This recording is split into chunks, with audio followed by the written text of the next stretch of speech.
The Tale of Peter Rabbit by Beatrix Potter. Once upon a time, there were 4 little rabbits, and their names were Flopsy, Mopsy, Cottontail, and Peter. They lived with their mother in a sandy bank underneath the root of a very big fir tree.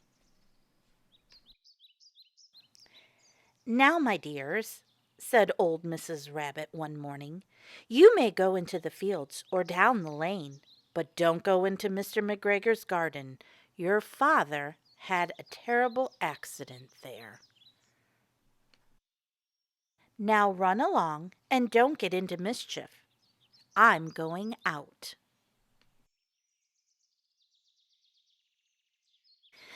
Then old Mrs. Rabbit took a basket and her umbrella and went through the woods to the baker's. She bought a loaf of brown bread and 5 currant buns. Flopsy, Mopsy, and Cottontail, who were very good little bunnies, went down the lane to gather blackberries. But Peter, who was very naughty, ran straight away to Mr. McGregor's garden and squeezed under the gate. First he ate some lettuce and some French beans, and then he ate some radishes. And then, feeling rather sick, he went to look for some parsley. But round the end of a cucumber frame, whom should he meet but Mr. McGregor. Mr. McGregor was on his hands and knees, planting out young cabbages, but he jumped up and ran after Peter, waving a rake and calling out, "Stop, thief!" Peter was most dreadfully frightened. He rushed all over the garden, for he had forgotten the way back to the gate. He lost one of his shoes among the cabbages, and the other shoe among the potatoes. After losing them, he ran on 4 legs and went faster, so that I think he might have got away altogether if he had not unfortunately run into the gooseberry net. He then got caught by the large buttons on his jacket. It was a blue jacket with brass buttons, quite new.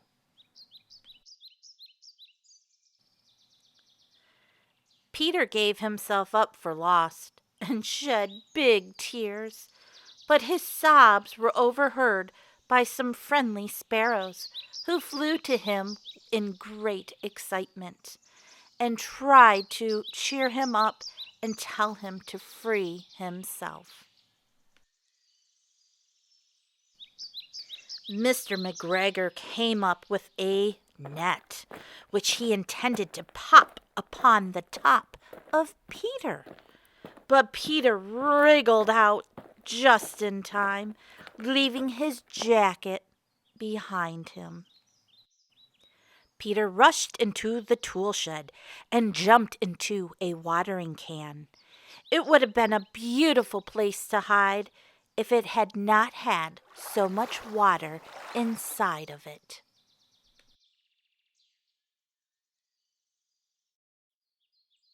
Mr. McGregor was quite sure that Peter was somewhere in the tool shed, perhaps hidden underneath a flower pot. He began to turn them over quickly, carefully looking under each one. Presently, Peter sneezed. "Kerchoo!" Mr. McGregor was after him in no time. Mr. McGregor tried to put his foot upon Peter, who jumped out a window, upsetting 3 plants. The window was too small for Mr. McGregor, and he was tired of running after Peter. so he just went back to his work. Peter sat down to rest. He was out of breath and trembling with fright. He had not the least idea which way to go. Also, he was very wet from sitting in the watering can. After a time, he began to wander about, going lippity, lippity, not very fast, and looking all around. He found a door in a wall, but it was locked, and there was no room for a fat little rabbit to squeeze underneath. An old mouse was running in and out over the stone doorstep, carrying peas and beans to her family in the woods. Peter asked her the way to the gate, but she had such a large pea in her mouth that she could not answer. She only shook her head at him, and so Peter began to cry.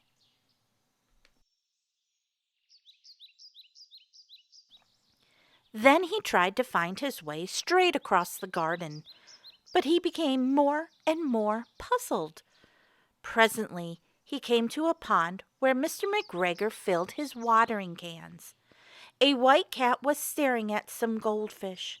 She sat very, very still, but now and then the tip of her tail twitched as if it was alive. Peter thought it best to go away without speaking to her. He had heard about cats from his cousin, little Benjamin Bunny. He went back towards the tool shed, but suddenly, quite close to him, he heard the noise of a hoe. Scritch, scratch, scratch, scritch. Peter scuttered underneath the bushes, but presently, as nothing happened, he came out and climbed upon a wheelbarrow and peeped over. The first thing he saw was Mr. McGregor hoeing onions. His back was turned towards Peter, and beyond him was the gate.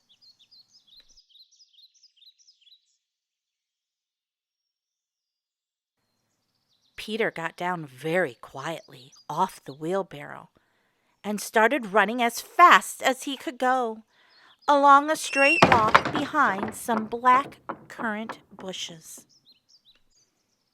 Mr. McGregor caught sight of him at the corner, but Peter didn't care. He slipped under the gate and was safe at last in the woods outside the garden. Mr. McGregor hung up the little jacket and the shoes for a scarecrow to frighten the blackbirds away. Peter never stopped running or looked behind him till he got home to the big fir tree. He was so tired that he flopped down upon the nice soft sand on the floor of the rabbit hole and shut his eyes. His mother was busy cooking. She wondered what had he done with his clothes. It was the second little jacket and pair of shoes that Peter had lost. I'm sorry to say that Peter was not very well during the evening. His mother put him to bed and made some chamomile tea, and she gave a dose of it to Peter. 1 tablespoon to be taken at bedtime.